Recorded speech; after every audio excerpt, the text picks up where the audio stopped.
Please record me, I have leave to proceed. It's an honor to win the Tobias Award in the state in history and so emblematic to good works of our profession. It's an honor to win the Tobias Award in the state in history and so emblematic to good works of our profession.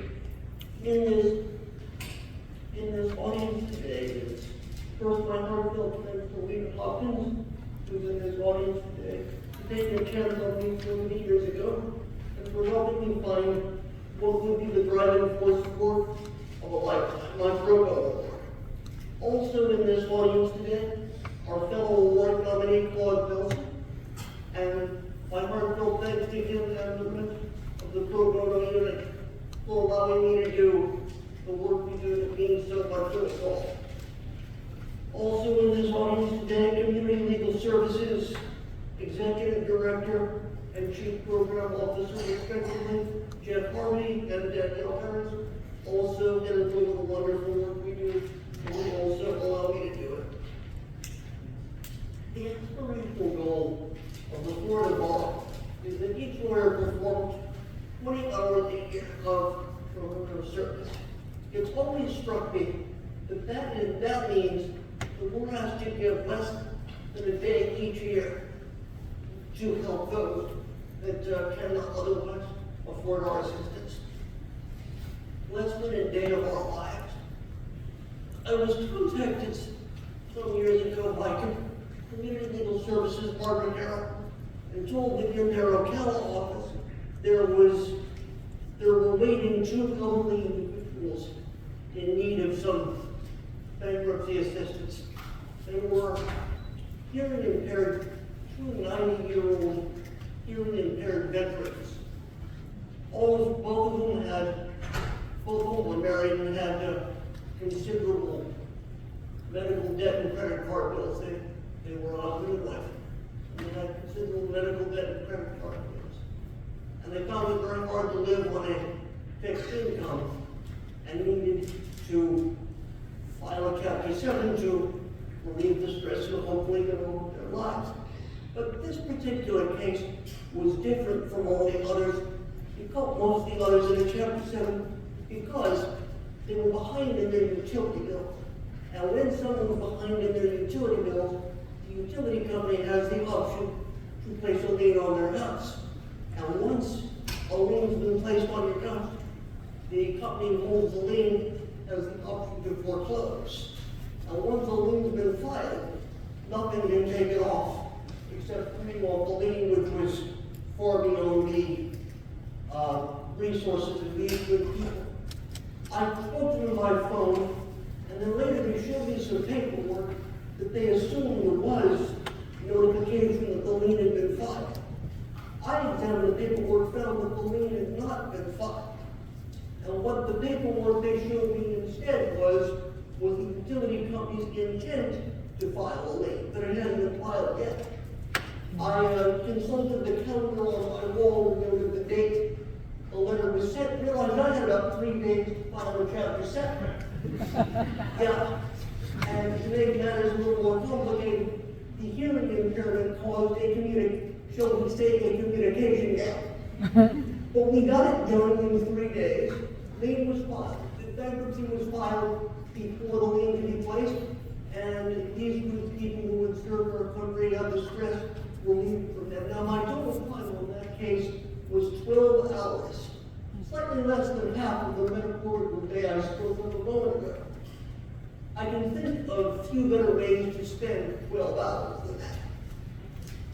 Now, the Chief Justice did a wonderful job setting me up, speaking of mentoring and peer effect, which I'll get to in a minute. But I first began my legal career in 2009 when Community Legal Services posted an ad in the paper. Back when I'm dating myself, people still read papers.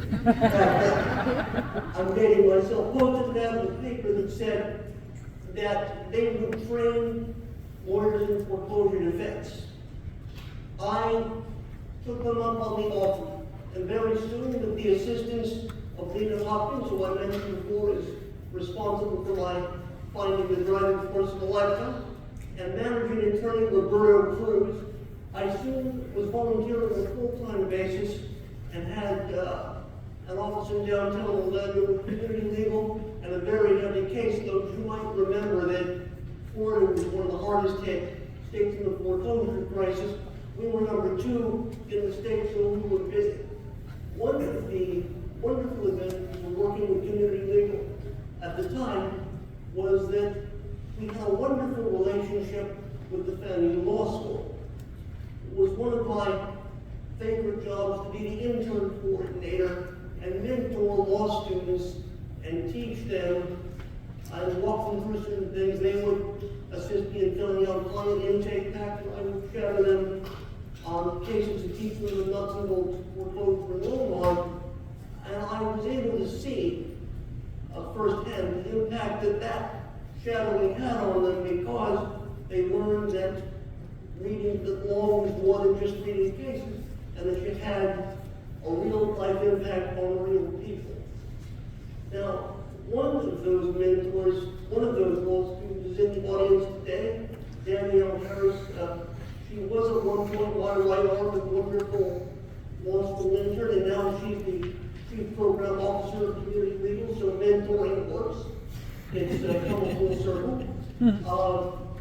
The Community Legal Services has now launched, as the Chief Justice so wonderfully set me up for, and thank you, sir, a marvelous program called Peer Academy, whereby we take an attorney who's new to the practice area and educate them in that and train them and allow them to take a case in a practice area such as family law or estate planning or bankruptcy. We amend them for the case and provide them CLEs and so on, with the thinking that they will then add that to their private practice arsenal and then come back and take some pro bono cases. I find it, if you pursue pro bono work as I've done and make it your driving force, you will be happy and fulfilled in your profession as I've done. I'm going to close with a quote that means a good deal to me, but before I do that, I'd like to offer a few extended thanks. First and foremost, next to me is my mother, next to me as she has always been, and my father, who, God rest his soul, is not here but always was. In the audience we have more of my friends and family than there is time to name. The audience is replete with those that have done me kindness. I thank them all. And I will close with the words of an 18th century Quaker minister by the name of Stephen Gray. This sums up my feelings on pro bono. I shall pass through this world but once. Any good, any kindness that I may do to another human being, let me do it now. Let me not defer or neglect it, because I will not pass this way again. Thank you all. It's been an honor to speak before you today.